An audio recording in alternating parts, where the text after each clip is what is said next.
Hi Pisces! Welcome po sa ating channel. At ito yung magbigay tayo reading for February 2025 for your career and money po. Please be reminded kung naka-resonate kayo, comment down. Kung hindi kayo naka-resonate, ibigay niyo pa sa iba kasi general reading po ito. This is for you Pisces sa inyong career and money po ngayong February 2025.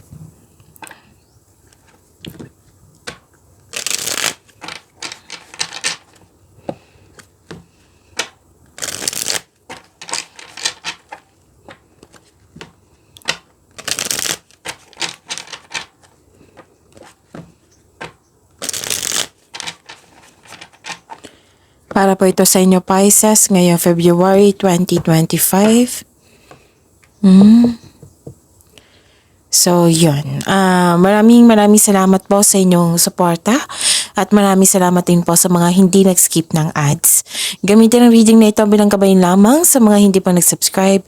Subscribe na po kayo at click bell notification para malaman nyo na may bago tayong video. Para sa mga gustong magpa-reading po, may lumabas dyan sa screen nyo ngayon. Panoorin nyo po at sundin ng instruction. Spirit Guide, mga ganap po para sa career and money ni Pisces ngayong February 2025. I need another 2 cards po.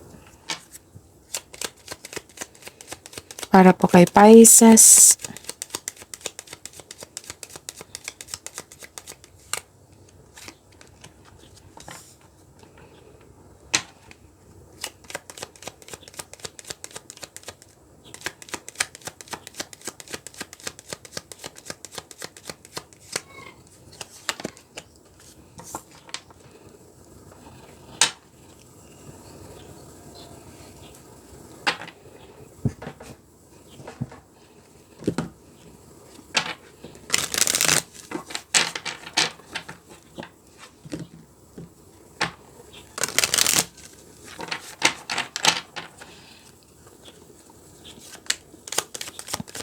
Spirit Guide, mga mensahe pa para kay Pisces ngayong February 2025 sa kanilang career and money po. I need 2 cards po.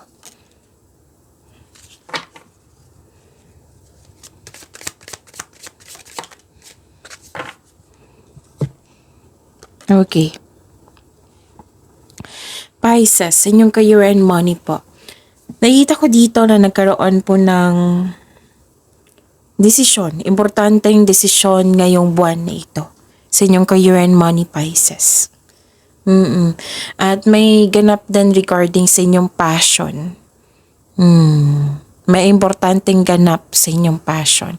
Tapos, nakita ko dito na mag-ingat kayo ha kasi galit kayo dito kasi nasaktan kayo. Mag-ingat kayo sa taong ito. Galit kayo, nasaktan kayo at nagkaroon ka ng argument. Wow, 2 card na po nagsabi dito. May parating na malaking pera sa inyo. Pisces. Ang iba nga dito, check eh. Pwedeng cash, pero ang karamihan sa inyo, check. Okay? Nakikita ko rin dito na pwede yung dumating is news or information. Okay, na makapagbigay sa iyo ng malaking pera. Pwedeng ganun. At nalaman mo din yung totoong intensyon ng isang tao sa iyo. Again, this is your career and money Pisces. And harvest time. Harvesting nakikita ko dito. Pwedeng literal na harvest. Pwedeng yung binigyan mo ng serbisyo at binayaran kayo. Pwedeng sweldo. Yes. Pwedeng sweldo, basta binigyan mo ng serbisyo na bibigyan ka ng bayad nito or pera. Okay? At pwedeng produkto din ito na naging fast moving. Literal na harvest. Basta I consider this is abundance. Kasi nagbunga siya. Nagbunga ito. Magandang bunga. Nag-harvest kayo. At may naalala kayo na isang tao na nagkaroon kayo ng hindi pagkakaunawaan. Naalala or mangyayari pa lang. Nagkaroon kayo ng cut off of connection. Okay? Parati itong lumalabas sa inyo, Pisces. It might be may kasamahan mo ito or malapit to sa iyo na nagkaroon kayo ng problema sa inyong career and money na may connection sa kanya. Okay, so fast changes. Things happen suddenly in a short period, in a hurry. Take bold steps forward. So may biglaang pagbabago dito. So prepare yourself kasi may biglaang pagbabago. Biglaang mangyayari. So take bold steps forward. Hindi ibig sabihin na may biglaang pagbabago na hihinto kayo. Ang sabi po dito, take bold steps forward. For perfect fit. Wow. So finding the right path that fit with the soul, the ideal job. You're meant to be here. So may nangyari, 'di ba? Sabi ko sa inyo kanina dito sa oracle cards nyo na may importanteng ganap sa inyong passion. May importanteng ganap sa inyong may importanteng desisyon sa buwan na ito ng Pebrero. So may mangyayaring nakatadhana sa iyo. You're meant to be here. Sabi po dito, this is the perfect time. This is the moment na matatanggap mo ang bigay, plano ni God sa iyo. Kaya nga may sabi dito na may biglaang pagbabago, right? Nakatadhana yan sa iyo. So kailangan yung hindi dapat huminto, kundi mag-move forward. Okay? Spirit's Guide. Energy po ni Pisces ngayong February 2025. And the clarification of this card po para po kay Pisces.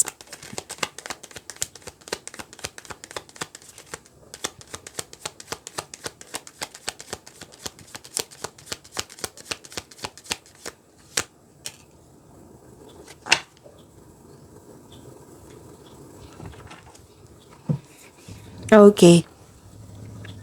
Kung may narinig o may nakita kayong repeating message, meaning to say, pinupush ng cards niyan kasi ang ilan sa inyo hindi pa binigyan ng atensyon. Na kung maaari din po, bigyan nyo po ng solusyon at aksyon. Remember, remember, Pisces, at the end of the day, alam mo na ikaw lang taong may kakayahan at responsable na gumawa ng sarili mong katotohanan at kinabukasan. So, ano yung energy ni Pisces? Nakita ko dito na binigyan mo ng laya ang iyong sarili. Kung dati you felt trapped, nagkaroon ka ng restriction, now binigyan mo ng laya ang iyong sarili. This is freedom po. Releasing.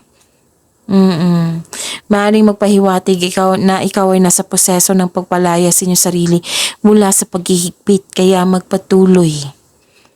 And nakita ko rin dito na you're fighting for what is right. Pinaglalaban mo ang tama para magkaroon ka ng freedom.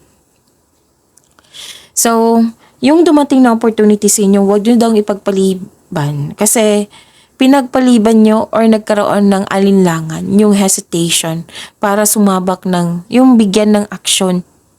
Huwag nyo daw ipagpaliban or mag-hesitate kayo. Kasi, okay naman kung magkaroon ng hesitation, syempre. Pero kung magkakaroon kayo ng konkretong plano niyan, mawala yan ng hesitation na yan. Mawala yung doubt na yan. Pero itong pagpaliban na ito, pag-isipan mo ng mabuti ha. Kasi may mensahe po dito na Pisces, huwag mong ipagpaliban. Kasi magbibigay ito ng kaunlaran sa iyo. Oo. Basta magkaroon lang ng sipag at syaga. So, yun ha, hindi oras na para huminto ka. Diba? Sabi ko yan sa inyo kanina dito.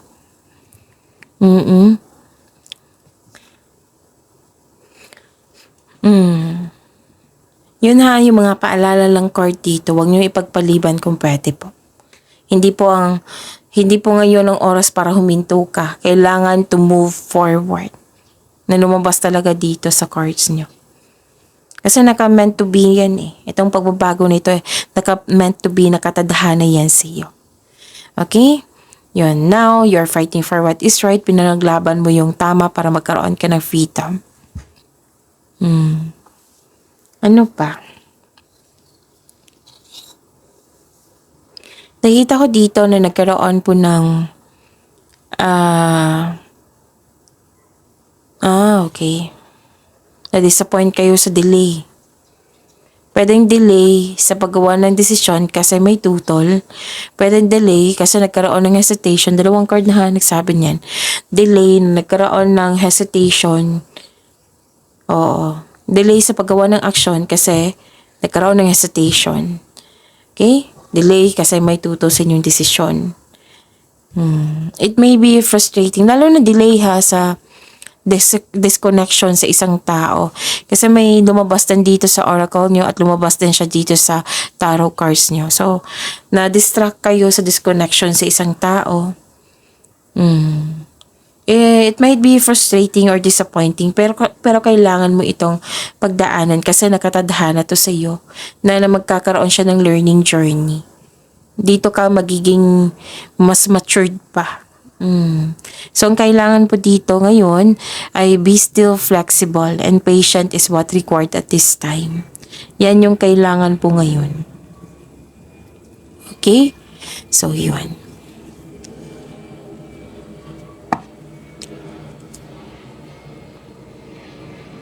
Spirits guide, possible blessings po na ma-receive ni Pisces sa career and money nila ngayong February 2025.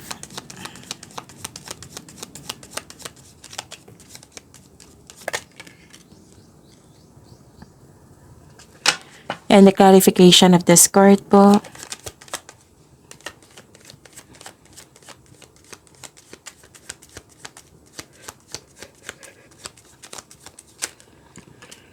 Kunin ko tong nauna na nakita nyo na. Okay, ano yung possible blessings na ma-receive nyo, Pisces? Okay. Nakita ko dito na nagkaroon po ng generosity. Nagkaroon ng generosity. Actually, may naka-depend sa inyo dito eh. Wow, ang ganda nito, Pisces. Kasi you have abundant in life. Ang ganda ng blessings, oh. You have abundant in life. Naging generous kayo. Maraming naka-depend sa inyo. Suporta ng iyong boss, mentor, or life coach. It will help move your career forward. So, nakikinig ka sa inyong intuition at gumagawa ka ng wise choices. Nakita ko rin dito yung grupo ng tao na full ang support sa iyo. Tapos, okay. Nakita ko dito na mas nagiging nagkaroon ng motivation na mas nagiging inspired ka kasi nag-connect ka sa isang mother figure. It might be this is your mother, this is your friend na isang mother figure, or nag-connect ka sa yung inner child, pwede din sa mga bata. Yung nare-refresh ka. So, try it. Kung nabibigatan kayo ngayon, kung na-stress kayo ngayon, try to connect to the mother figure. Pwedeng mother nyo, lola nyo, or isang kaibigan na isang mother figure, or inner child nyo. Pwede din sa mga bata. Kasi nakikita ko dito na magiging okay ka, na mas magiging inspired ka, na motivate po kayo. Okay? Tapos yun, you have abundant in life. Ang ganda. Generosity. May matanggap kayong malaking blessings at naging generous kayo.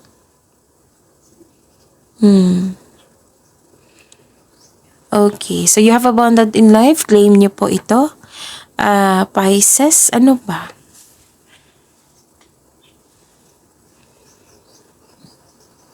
Nakikita ko dito na nagkaroon po ng ang ganda Pisces. Nagkaroon ng tagumpay, mahigit pa to sa success. This is victory. Nagkaroon din ng recognition, nagkaroon ng pagbalanse, nagkaroon ng pagkakaisa. This is more than success. Victory. May nakita kong promotion dito dahil sa iyong kasipagan.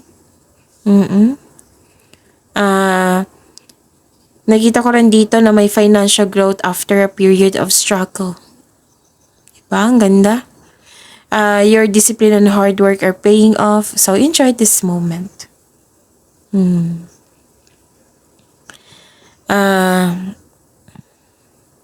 Okay. May magandang balita na parating or may bagay na matutupad. So, good news is coming. Especially after a period of struggle. So, feeling proud ka ngayon sa accomplishments, in-acknowledge mo yung success, at may matatangkap kang papuri from other people. Nagsumikap ka at deserve mo itong tagumpay na ito, so allow yourself to shine in this moment. So, pasensya na kayo ha na may maingay yung kapitbahay namin ngayon. Focus kayo sa akin para may makuha kayong mensahe. And don't worry, nakafocus po ako sa reading natin ngayon. Okay? Maingay po ngayon kasi holiday di ba? So, intindihin na lang natin. Spirits Guide. Challenges na ma-overcome po ni Pisces ngayong February 2025 sa career and money nila. I need another card po. Clarification of this card po.